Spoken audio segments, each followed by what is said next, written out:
Today, we're looking at the 1,000 piece jigsaw Kind Dragon from eeBoo. They're a US brand you'll often see in the posher bookstores and gift shops here at a suitably premium price point. So I picked this one up at the outlet store TK Maxx for just $15 new.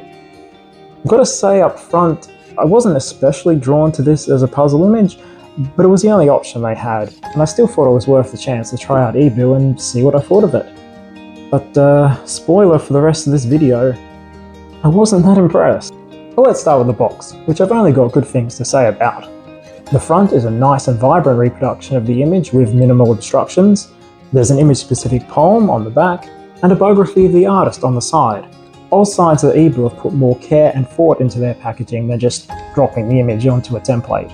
But when we get inside the box, that's where my disappointment starts. The poster, for want of a better word, is slightly smaller than the image on the box. It's noticeably washed out, and it's printed on very thin paper, so you can see the catalogue of other eeBoo puzzles on the back through it. For these reasons, I ended up ignoring it and just using the one on the box.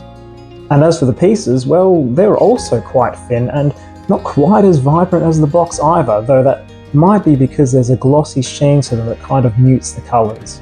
There is a nice variety in the cut shape, but in order to get the square aspect ratio for the image, they're very wide rectangles, so you know a piece can only go one of two ways around. But that's hardly the worst thing.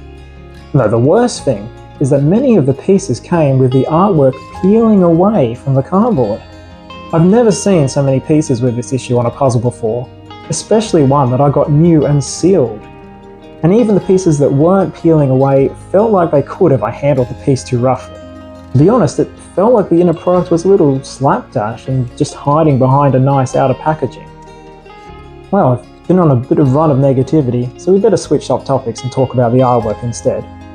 Now, I did say earlier that I wasn't especially drawn to this as an image, but that's sort of a personal taste thing. It is a high quality piece.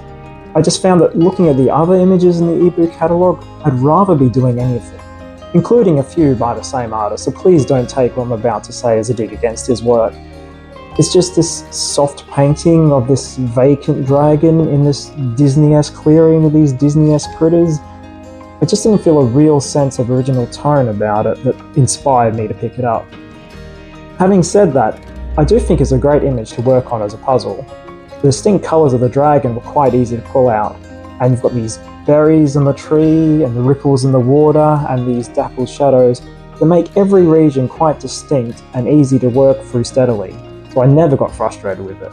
And though I was a bit critical earlier of the glossy and unsaturated finish of the pieces, I've got to admit the whole thing did look nice as a completed piece.